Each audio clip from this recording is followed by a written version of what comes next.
நான் ரோஜாவை லவ் பண்ணி கல்யாணம் பண்றேன். அப்ப வந்து அது ஒரு பரபரப்பு செய்தி. ஆனா உங்களுது மட்டும் ஷாக்கிங் செய்தி. நான் ஒரு பெரிய இடத்துல இருக்கேன் நடிகரோட. அடி பாவி! இப்படி பண்ணிட்டாங்க.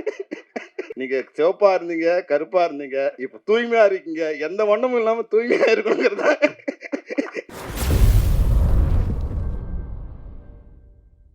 புலன் விசாரணை கேப்டன் பிரபாகரன் செம்பருத்தி என இயக்க ரேஸில் முன்னணி ஓட்டக்காரர். ஹாலிவுட் பட உழைப்பை தமிழ் படங்களில் நேர் செய்தவர். பார்க்க பார்க்க பிடிக்க வைத்தவர். இவரது இயக்கப்பட்டியல் 2015ஓடு நின்று போனது நல்ல பட ரசிகர்களின் சாபம் என்றுதான் கூற வேண்டும். ஆனாலும் சிலருக்கே வாய்த்தது போராட்ட குணம். தனக்காக அல்லாமல் பிறருக்காகவும் எளிமையானவர்களுக்காகவும் உழைப்பவர்களுக்காகவும் முன்னிற்பது காலத்தின் அவசியம் அல்லவா? இவர் பார்க்காத சங்கங்களே இல்லை எனலாம். நாமெல்லாம் நம் பிள்ளைகள் சாமி போட்டோ என அதை செல்போன் ஸ்கிரீன் சேவரில் வைத்து கண்விழித்தால், இவர் தினமும் தன் செல்போன் வாயிலாக வரும் பிரச்சனைகளின் முகத்தில் விழிப்பவர். தன் போராட்ட குணத்தால் அன்பையும் பகையையும் ஒரு சேர சம்பாதித்துக் கொள்பவர். ஆனாலும் ஒரே குடும்ப உறுப்பினர்கள் தான் என்பதால் நாளை பகை மாறி அனைவருக்குள்ளும் நேசம் பூக்கலாம் அல்லவா?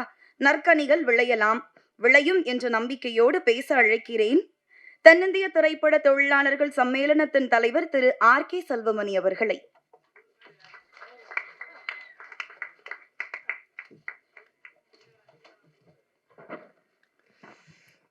அனைவருக்கும் வணக்கம். தொகுப்பாளர் வந்து பேச ஆரம்பிக்கும் போது ஒரு குவிஸ் மாதிரி என்ன இருக்குமா, அவங்களுக்குமா எல்லாருக்கும் ஒரு டவுட் இருக்குன்ட்டு. ஆனால் என்னை அழைக்கும் போது நான் எப்படி வெளிப்படையாக இருக்கணும், அது மாதிரி என்னை அழைக்கும் போது என்ன தான் கூப்பிட்றாங்கன்னு எல்லாரும் தெரிஞ்சிடுச்சு. அந்த வகையில் ரொம்ப நன்றி. உண்மையாகவே இந்த மேடையில் இருக்கிற அனைவருக்கும் மாலை வணக்கம், இரவு வணக்கம். படம் ஆரம்பிக்கும் போது நான் படத்தை நான் எதுவும் பார்க்கவே இல்லை. இதை பற்றி எனக்கு எதுவுமே தெரியாது. தேவானி ஃபோன் பண்ணாங்க, வந்து படம் பார்க்க கூப்பிட்றாங்க. அது பேரரசு என்னை இருந்து கூப்பிட்டு வந்தார். நான் அப்புறம் சொன்னேன், வேறு யாரோ இப்போ ராஜா வேறு கூப்பிட்டாருன்னு. இல்லை சார், அதுவும் எல்லாம் ஒன்று தான் அப்படின்னாரு. ராஜாவாக தான் எனக்கு தெரியும். இங்கே வந்து தான் சிவா ஆறுமுகம்னு வேறு பேரில் படம் இருந்தது. உண்மையாகவே இந்த படம் சாங் பார்க்க ஆரம்பிக்கும்போது ஒரு ப்ளசண்ட்டாக இருந்தது.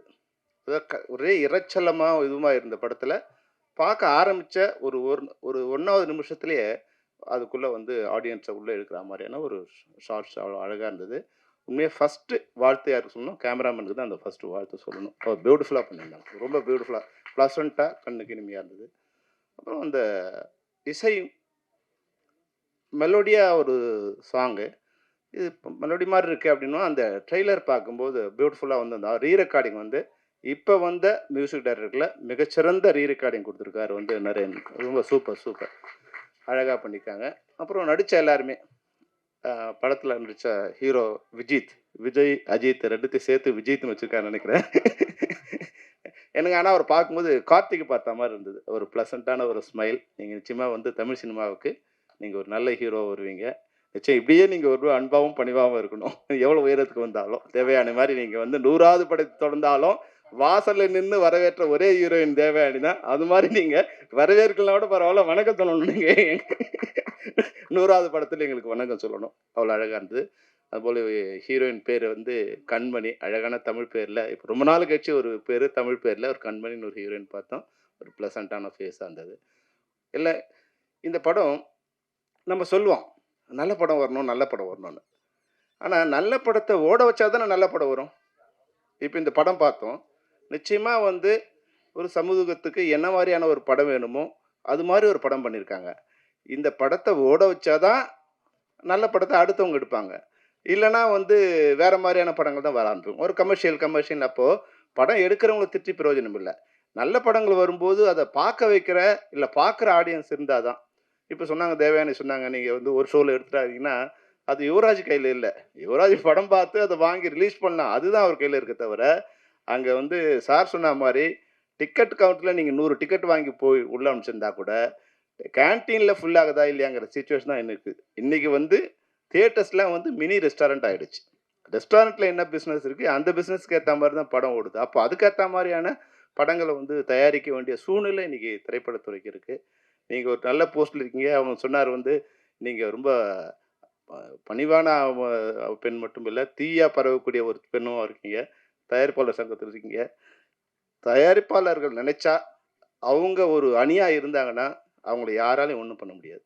உற்பத்தி பண்றவங்க அந்த தன்னோட உற்பத்தி பொருளுக்கான விலைய நிர்ணயிக்க முடியாத 2 பேரு தமிழ்நாட்டுல. ஒருத்தன் விவசாயி, இன்னொருத்தன் திரைப்பட தயாரிப்பாளர். வந்தவன் தான் விலை சொல்வான். இவ்வளோ கஷ்டப்பட்டு நான் வந்து நாத்து நட்டேன், களை எடுத்தேன், தண்ணி பாய்ச்சினேன், அறுவடை பண்ணேன், கொண்டு வந்து சேர்க்கிறேன்னா, அதுக்கான விலைய விவசாயி நிர்ணயம் பண்ண முடியாது. அதுபோல தயாரிப்பாளரு 10 வட்டிக்கு வாங்கினேன், 5 வட்டிக்கு வாங்கினேன், இவ்வளோ கஷ்டப்பட்டேன், இவ்வளோ நாள் எடுத்தேன், இந்த படம் இவ்வளோ செலவாயிருக்குங்க, இதுக்கான விலை இவ்வளோ அவரால் சொல்ல முடியாது.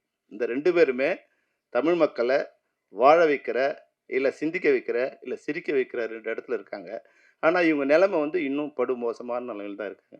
இத சரி பண்ணணும்னா, உற்பத்தியாளர்கள் ஒன்றிணைந்து அது விலைய, அந்த சக்திய ஒரே சக்தியா நீங்க மாறுனீங்கன்னா, தமிழ் குமரன் இங்க இருக்காங்க. எங்கள திட்டாதீங்க. என்ன உங்களுக்கு வந்து நான் நெறைய தடவ சொல்லியிருக்கேன். நீங்க நிர்வாகத்துல இருக்கிறதால இப்போ தேவயானிலாம் வந்து நிர்வாகத்துல இருக்கிறதா சொல்றேன். நிர்வாகத்துல இருக்கிறதால எங்களால ஏதாவது உதவி பண்ண முடிஞ்சா எங்கள கூப்பிட்டு சொல்லுங்க. இல்ல எங்க மேல தவறு இருந்தா எங்கள கூப்பிட்டு சொல்லுங்க. நிச்சயமா இந்த தமிழ் சினிமா நல்லா இருக்கணும்னு தான் நாங்க போராடுறோம். எங்கள காப்பாத்திக்கிறதுக்கு மட்டும் இல்ல, தமிழ் சினிமாவ காப்பாத்துறதுக்கு பல வகையில நான் திரைப்பட தயாரிப்பாளர் சங்கத்துக்கு உதவியா இருந்திருக்கேன். நிச்சயமா இனிமேலும் இருப்பேன். அதனால நீங்க எது சரி, எது தவறுன்னு நீங்க முடிவு பண்ணி எங்கள கூப்பிட்டு நாங்க வந்து பேசுறோம். தவறா இருந்தா எப்பவும் திருத்திக்க அ த தென்னிந்திய திரைப்பட தொழிலாளர் சம்மேளனம் தயாரா இருக்கு. அந்த வகையில இந்த படத்த ஓட வைக்க வேண்டியது உங்க எல்லாருடைய பொறுப்பு. ஏன்னா உண்மையாவே வந்து அ அவ்வளோ அழகா அந்த படம் பார்க்கும்போது, தேவயானிமாலாம் பார்க்கும்போது ஒரு ப்ளசன்ட்டா வனிதா பேசும்போது சொன்னாங்க. ஒரு ஆட்சி மாரி வரப்போறாங்க. நிச்சயமா நீங்க கடைசி வரைக்கும் நீங்க வந்து சினிமாவுல நல்ல நிலையில இருந்துட்டே இருப்பீங்க. ஏன்னா, நீங்க எப்படின்னா ஒரு விஷயம் உங்களுக்கு சொல்லணும்னு நெனைக்கிறேன். இப்போ தமிழ் சினிமாவுல வந்து இப்போ நான் ரோஜாவ லவ் பண்ணி கல்யாணம் பண்றேன். அப்போ வந்து அது ஒரு பரபரப்பு செய்தி. அது ஒரு பரபரப்பா, அப்பா ரோஜா செல்லுமணி கல்யாணம் கல்யாணம் பேசிட்டே இருப்பாங்க. அப்ப குஷ்பு சுந்தர் கல்யாணம் பண்ணாங்க. அது ஒரு பரபரப்பு செய்தி. ஆனா உங்களுது மட்டும் ஷாக்கிங் செய்தி. நான் சொல்லக்கூடாது. நான் ஒரு பெரிய இடத்துல இருக்கேன் நடிகரோட. அடி பாவி! இப்படி பண்ணிட்டாங்க. அதான் வந்து யாரையுமே வந்து நீங்க வந்து எதிர்பார்க்க முடியாம ஒரு ஷாக் குடுத்தீங்க. அந்த வகையில வந்து உங்களுடைய கல்யாணம். ஆனா, அதுக்கு பிறகு வந்து உங்க வாழ்க்கை இருக்கு இல்லீங்களா? நிச்சயமா அ நடிகர்களுக்கு மட்டும் இல்ல. தமிழ்நாட்டுல இருக்கிற பெண்களுக்கே நீங்க ஒரு உதாரணமா இருக்கீங்க. அந்த குழந்தைகள எப்படி வளர்க்கணும்? அழகுங்கிறது வந்து வெளிப்புறத்துல இல்ல, மனசுல இருக்கு. மரியாதைங்கிறது மனசுல இருக்கு. அந்த குடும்பத்த அவ்வளோ அழகா நீங்க வந்து கொடுத்துட்டு, கடவுள் வந்து உங்களுக்கு 2 அழகான பெண் குழந்தைகள் குடுத்துருக்காங்க. குழந்தைங்கள. உண்மையாவே வந்து நீங்க வந்து உங்க தம்பி பேசுறாரு. பேசும்போது அவர் உங்க முகத்த தான் நான் பார்த்தேன். அவ்வளோ அவங்க அம்மா இருந்தா எப்படி ரசிப்பாங்களோ, அப்படி ரசிச்சீங்க நீங்க. அவ்வளோ பெருமிதமாவும். ஏன்னா உறவுங்கிறது அதுதான். அந்த உறவ வந்து இந்த சினிமா அவ்வளோ அழகா சொல்லியிருக்கு. அது மாரி இந்த குழந்தைய நீங்க வந்து பேசும்போது, அவங்க அம்மா முகத்துல அவ்வளோ ஆனந்தம், அவ்வளோ பெருமிதம் அப்படி வந்து ரசிக்கிறாங்க. தேங்க் யூ சொல்லு அப்படின்போது ரசிக்கிறாங்க. அதுதான் உறவு. அதுதான் தமிழர் கலாச்சாரம். அந்த கலாச்சாரத்த இந்த படம் வந்து மிக சிறப்பா எடுத்து காமிச்சிருக்காங்க. நிச்சயமா ரசிகர்கள் எல்லாரும் நீங்க இந்த படத்த வாழ்த்தணும். அப்புறம் வந்து பேசாம இருக்கிற குழந்தைங்களுக்கெல்லாம் இல்ல பலூன், பிஸ்கட்லாம் குடுப்பேன் நீங்க. நாங்க உட்காந்து பேசாமலே இருந்தோம் ரொம்ப நேரம். பேசிட்டே இருந்தோம். எங்களுக்கும் பலூன், சாக்லேட்லாம் குடுப்பீங்கன்னு நெனச்சேன். அது குடுக்காம விட்டீங்க.